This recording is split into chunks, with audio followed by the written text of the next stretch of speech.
नमस्कार. मुंबई पोलीस दलातील एसीपी संजय पाटील यांनी NIA समोर एक खुलासा केलेला आहे, जवाब दिलेला आहे आणि त्या जवाबामध्ये कलेक्शन संबंधीचा निरोप आपल्याला वाझेंच्याकडून मिळाला होता असं सांगितलेलं आहे. अर्थात याच चर्चा त्यांनी आपल्या आयुक्तांसोबत टेलिफोनवर केलेल्या होत्या, मेसेजच्या स्वरूपात केलेल्या होत्या आणि या चर्चांवरती आयुक्तांनी गृहमंत्र्यांवरच आरोप केलेला होता. यात पुन्हा एकदा वाझे असल्याचं स्पष्ट झालेलं आहे. वाझे वाझे वाझे, कुठूनही कसाही संपर्क वाझेशी जोडला जातो. NIAचा सोडा, अगदी राज्यातल्या सरकारनं ATSच्या तपासात मनसुख हिरेंच्या मृत्यू प्रकरणी तपास केला तेव्हा असाच निष्कर्ष काढला की वाझेंनीच ही हत्या घडवून आणलेली आहे. म्हणजे अगदी ATSच्या तपासाचा निष्कर्ष वाझेजवळ येऊन थांबतो, NIAच्या तपासाचा निष्कर्ष वाझेजवळ येऊन थांबतो. त्यावेळेसचे आयुक्त वाझेवरती बोट दाखवतात, त्यावेळेसचे ACP वाझेवरती बोट दाखवतात, गृहमंत्री वाझेवरती बोट दाखवतात, विरोधी पक्ष वाझेवरती बोट दाखवतो आणि याच वाझेला हे सरकार वाचवण्याचा प्रयत्न करत होतं. हे वाचवणं कशासाठी होतं? काय कारण होतं? का वाझेला एवढं महत्त्व देण्यात आलं होतं? अगदी शॉर्टमध्ये आपण वाझेची कहाणी समजून घेऊया. वाझेची कहाणी सुरू होते ख्वाजा युनुसच्या प्रकारापासून, पण त्याच्या आधीही वाझे या मुंबई पोलीस दलातला एक एन्काउंटर स्पेशालिस्ट म्हणून ओळखला जायचा. त्यानं अनेक मोठ्या एन्काउंटर स्पेशालिस्टच्या हाताखाली काम केलेलं आहे. पोलीस उपनिरीक्षक, सहाय्यक पोलीस निरीक्षक अशी पायरी चढत तो पुढे आला आणि घाटकोपर स्फोटातल्या ख्वाजा युनुसला औरंगाबादला आणताना त्याला मारलं असा वाझेवरती आरोप आहे. पोलीस दरबारी ख्वाजा युनुस फरार झाल्याची नोंद आहे, तर त्याच्या कुटुंबियाच्या लेखी तो मृत्यू झालेला आहे. परभणीचा असलेला तरुण याला मारल्यानंतर, याच्या गायब झाल्यानंतर वाझेवरती कारवाई झाली, वाझेचं निलंबन झालं. आता हे निलंबन दीर्घकाळ चालू राहिलं आणि या निलंबनाच्या नंतर वाझेंनी 2008 साली शिवसेनेत प्रवेश केला दसरा मेळाव्यामध्ये. या प्रवेशानंतर वाझे अधिकृत या शिवसेनेचं काम करू लागला खरं, पण त्यावेळी त्यानं आपल्या पदाचा राजीनामा दिलेला होता. अनेकांना प्रश्न पडतो की वाझे निलंबित असताना देखील शिवसेनेत कसा प्रवेश केला, तर राजीनामा दिलेला होता. पुढे शिवसेनेत आल्यावर वाझेची उपयोगिता शिवसेनेच्या लक्षात आली आणि वाझेचा राजीनामा नामंजूर करण्यात आला.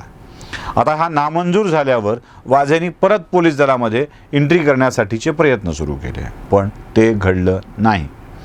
2014 साली युतीची सत्ता आली आणि या सत्तेत तरी वाझेला पोलीस दलात घेता येईल असं वाटू लागलं. वाझेचं निलंबन न्यायालयाच्या आदेशानं झालं होतं, त्यामुळं वाझेला न्यायालयाच्याच आदेशानं घेतलं जावं अशी भूमिका त्यावेळेसच्या गृहमंत्र्यांनी, जे मुख्यमंत्री देखील होते, देवेंद्र फडणवीस यांनी घेतली आणि ते त्या भूमिकेवर ठाम राहिले. 2014 ते 2019 वाझेचा 5 वर्षाचा प्रतीक्षा काळ होता. पुढे शिवसेनेचं सरकार आलं, उद्धव ठाकरे स्वतः मुख्यमंत्री बनले. उद्धव ठाकरे मुख्यमंत्री बनल्याबरोबर कोर्टाचा आदेश असून देखील एक समिती नियुक्त करण्यात आली आणि या समितीच्या अहवालानुसार कोविडची गरज म्हणून वाझेला पोलीस दलात घेण्यात आलं. आता दीर्घकाळ पोलीस दलाच्या बाहेर राहिलेला वाझे कोणत्या हेतूनी पोलीस दलामध्ये आणलेला होता हे सर्वांनाच ठाऊक आहे. वाझेची उपयोगिता काय आहे आणि वाझेचा उपद्रव काय आहे याची जाणीव राज्य सरकारमधील महत्त्वाच्या लोकांना होती आणि त्यानुसार वाझेचा उपयोग सुरू झाला. सुरुवातीच्या काळामध्ये वाझेचा वावर हा अदृश्य स्वरूपाचा राहिला. वाझेच्या कारवाया लवकर लक्षात नाही आल्या. दिशा सलियान, सुशांत सिंग राजपूत या प्रकरणातही वाझेचा सहभाग होता असं बोललं जातं. जेव्हा रायगड पोलिसांना अर्णव गोस्वामीला अटक करायची होती तेव्हा देखील असा धाडसी पोलीस अधिकारी तिथं जाणं अपेक्षित होतं आणि त्यांनी सचिन वाझेला पाठवलं. सचिन वाझे एन्काउंटर स्पेशालिस्ट असल्यामुळं ती भीती अर्णव गोस्वामीला होती. अर्णव गोस्वामींनी हटवादी भूमिका घेतली आणि त्याचं व्हिज्युअली त्याचे चित्रीकरण करून ते बाहेर पसरवण्यात आलं की अर्णव किती घाबरतोय. वास्तविक सचिन वाझे समोर आहे याची जाणीव अर्णव गोस्वामीला होती. आता एकेका प्रकरणात वाझेचा सहभाग आणि वाझेच्या असल्याची चर्चा खूप मोठ्या प्रमाणावर सुरू होती आणि वाझेचा वापर मुक्तपणे चालू होता. राज्याच्या गृहमंत्र्याला जेव्हा पैशाची गरज असायची, निधी संकलनाची गरज असायची, खंडणीची गरज असायची, तेव्हा वाझेलाच सांगितलं जायचं असंही बोललं जातं. हे मी बोलत नाही आहे, परमवीर सिंग नावाचे तत्कालीन आयुक्त बोलले. संजय पाटलांनी याला दुजोरा दिला. प्रत्येकानेच याचं स्पष्टीकरण केलेलं आहे आणि आता सगळ्याच गोष्टी वाझेभोवती गुरफटलेल्या झालेल्या आहेत. वाजे हे एक असं चारित्र्य ज्याचा फक्त आणि फक्त वापर झाला निरोधासाठी आणि वाजेने देखील याच्यामध्ये आपले हात धुवून घेतले. आता वाजेला कोण कोण वापरत होतं हे देखील स्पष्ट करणं आवश्यक आहे. गृहमंत्र्यांनी मागणी केली होती हे सूर्यप्रकाशा इतकं स्पष्ट आहे. अनिल परब सूचना देत होते हे देखील स्पष्ट आहे. अनिल परबांना कोणाच्या सूचना होत्या हे स्पष्ट होणं आवश्यक आहे. आता वाजे हा राजकीय हेतूनीच पोलीस दलामध्ये होता हे सांगण्यासाठी मागच्या या सगळ्या संदर्भांची तुम्ही उजळणी करणं आवश्यक आहे. ज्याला शिवसेनेत घेतलं होतं, शिवसेनेत घेतल्यानंतर त्याचा राजीनामा नामंजूर झाला, त्याच्या निष्ठा शिवसेनेच्या पायी वाहिल्या गेल्या, शिवबंधन बांधल्या गेलं. वाजे शिवबंधनात अडकलेले होते आणि या शिवबंधनानंच राज्याच्या पोलीस दलात वाजेची रक्षा केलेली आहे. या रक्षा झाल्यानंतर वाजेला योग्य वेळी पोलीस दलात इंटर करण्याचा प्रयत्न झाला, तो यशस्वी झाला नाही. 19ला उद्धव ठाकरे स्वतः मुख्यमंत्री झाल्यानंतर तो प्रयत्न यशस्वी झाला. आता वाजेला घेण्याची सगळीच्या सगळी जबाबदारी परमवीर सिंगांवर टाकली जाते आहे. मान्य आहे परमवीर सिंगांनी घेतलं, पण परमवीर सिंगांना घ्यायला कोण लावलं हे देखील स्पष्ट होणं आवश्यक आहे. परमवीर सिंग मुंबईचे पोलीस आयुक्त कुणाच्या कृपा आशीर्वादानं झाले हे परमवीर सिंगांना देखील चांगल्या पद्धतीनं ठाऊक आहे, करणाऱ्यांना देखील चांगल्या पद्धतीनं ठाऊक आहे आणि तसे आदेश काढणाऱ्यांना देखील चांगल्या पद्धतीनं ठाऊक आहे.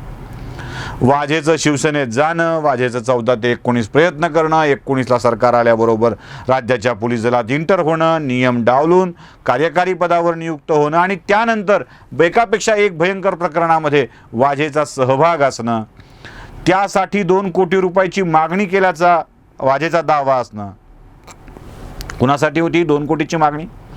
कुणाला पटवायसाठीची होती? कुणाला कन्व्हिन्स करायचं होतं?